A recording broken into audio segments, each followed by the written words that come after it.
When The Godfather premiered in 1972, it quickly redefined the gangster genre and altered Hollywood's approach to epic storytelling. Director Francis Ford Coppola fought tooth and nail to secure Marlon Brando, whose career was fading, and an unknown Al Pacino for the film's pivotal roles. Although the studio doubted both actors, Coppola believed only Brando could embody the aging Don Vito Corleone, and that Pacino perfectly fit Michael's journey from timid outsider to calculating boss. While this casting ultimately propelled The Godfather to worldwide acclaim, it also sparked intense on-set friction, with Brando's erratic methods fueling conflicts that would linger long after the cameras stopped rolling. Brando arrived on set under strict conditions. Paramount demanded he accept a reduced salary, post a bond to ensure good behavior, and promise not to derail production. His once revolutionary acting style, emphasizing spontaneity and emotional authenticity, had evolved into something more unpredictable. He famously refused to memorize his lines, insisting on cue cards tucked beneath props or taped to co-stars, maintaining that this technique preserved a natural rhythm in his speech.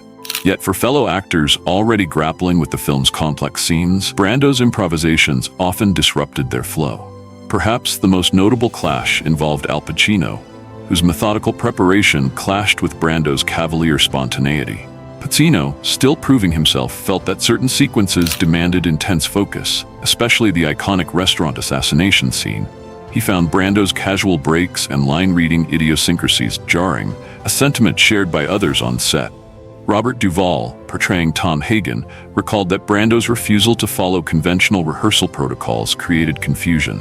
James Caan, on the other hand, approached these disruptions with a sense of humor, calling himself Brando's clown, who often diffused tension by joking about the older actor's offbeat style. Despite these difficulties, Brando contributed flashes of brilliance. In the film's opening scene, he spontaneously picked up a stray cat wandering around the set, creating one of cinema's most memorable images of Don Vito Corleone, stroking a purring feline while dispensing quiet menace.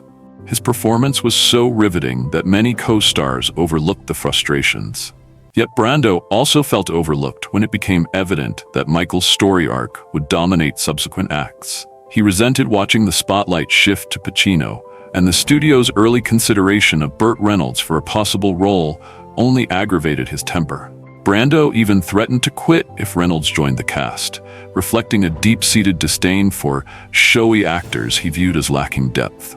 By the time The Godfather premiered, tensions still simmered. The film's massive success, grossing hundreds of millions of dollars and garnering awards, did little to ease Brando's bitterness. Though he earned the Best Actor Oscar, he famously rejected it via activist Sachin Littlefeather, spotlighting Hollywood's mistreatment of Native Americans.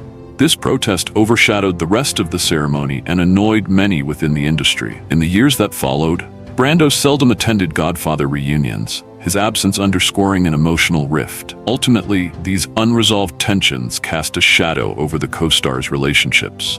Director Coppola noted that Brando's personality combined genius with chaos, fueling both his transformative performances and his disruptive behavior. Pacino, Caan, and Duvall all recognized Brando's singular brilliance, yet found his behind-the-scenes conduct taxing.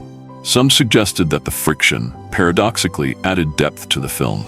The Godfather was more than a mob saga. It was a story of loyalty, betrayal, and evolving power dynamics themes amplified by off-camera resentments. That realism in the performances may have been heightened by authentic tensions, giving the film a raw undercurrent of conflict.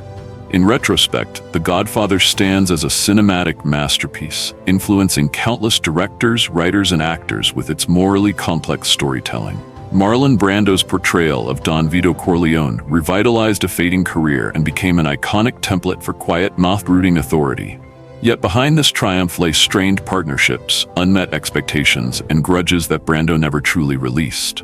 By embracing improvisation and relentless spontaneity, he both enriched the film and alienated his peers. Though the final product reshaped Hollywood, the lasting impact for those who shared the set with Brando was bittersweet proof that an unforgettable performance can sometimes exact a heavy personal cost.